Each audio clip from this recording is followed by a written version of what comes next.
The Natchez Trace Parkway Bridge in Williamson County, Tennessee is a beautiful architectural site for many. This is an iconic bridge. It's won something like 16 design awards. But for some, it's become a place of pain and grief. I lost my sister, who was 25, to suicide at the bridge. I lost my 17-year-old son. Sarah Elmer and Trish Morello have come together over a mutual understanding of how it feels to lose somebody who has died by suicide. Seeing what a young suicide does to a school and to a community and to a neighborhood and to a family, it's unimaginable grief. Trish's son John was a senior in high school. He was academically gifted and in marching band. His mom describes him as somebody whose heart would make a difference in this world.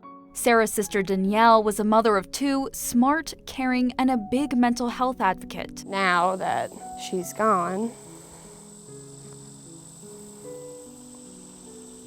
I just don't have my other half. Both John and Danielle will forever be missed. And now, Sarah and Trish are doing everything they can to prevent other families from feeling the same sorrow.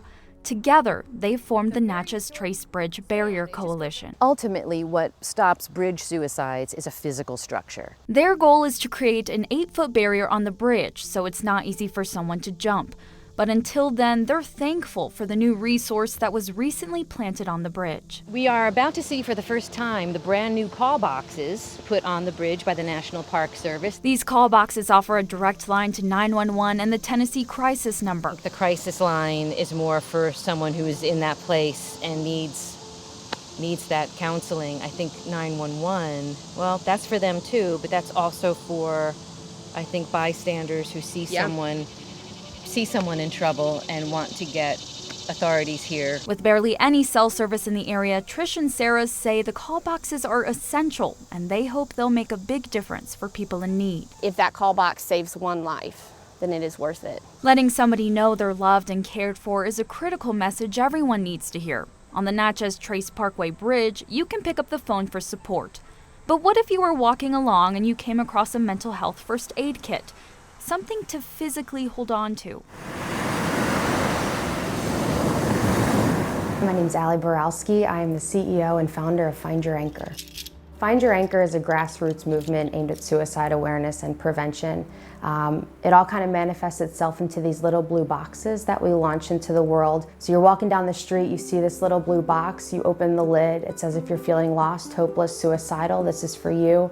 If not, leave it for someone else in need. Find Your Anchor is based out of Orange County, California, but boxes have reached places all across the globe.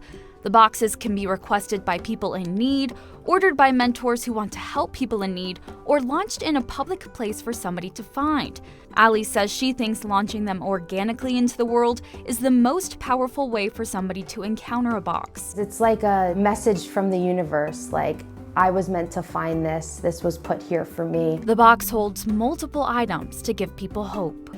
It's a deck of cards, 52 plus reasons to live. There's a bracelet, a pin, an infographic on depression, a sticker, and some posters, a list of resources, and there's 2 copies so that you can leave one for someone else when you launch the box. Allie felt inspired to create Find Your Anchor after her own struggles with mental health. She attempted to take her life multiple times.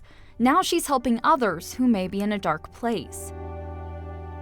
Keeping track of each individual box, Allie says she's received notes from many people saying the box has saved their life.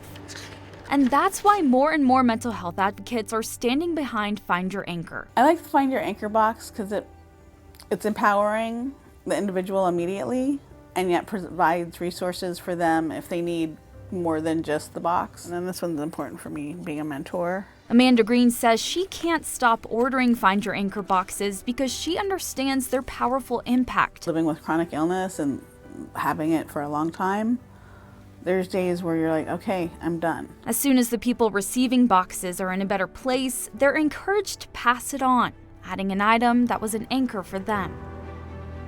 Whether it's a phone call on the top of a bridge or a box by the beach, what's most important for people to realize is that they're not alone, they're loved, help is available, and there is hope. My core belief in the height of my darkness was that no one would care.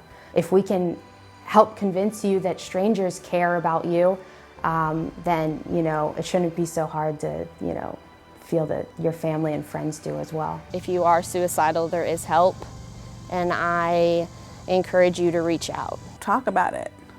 Find somebody who you trust, whether it's a friend or a family member or a guidance counselor. Please know that you will not always feel this way. You will not always feel this way. Circumstances change. Your brain changes. Everything changes.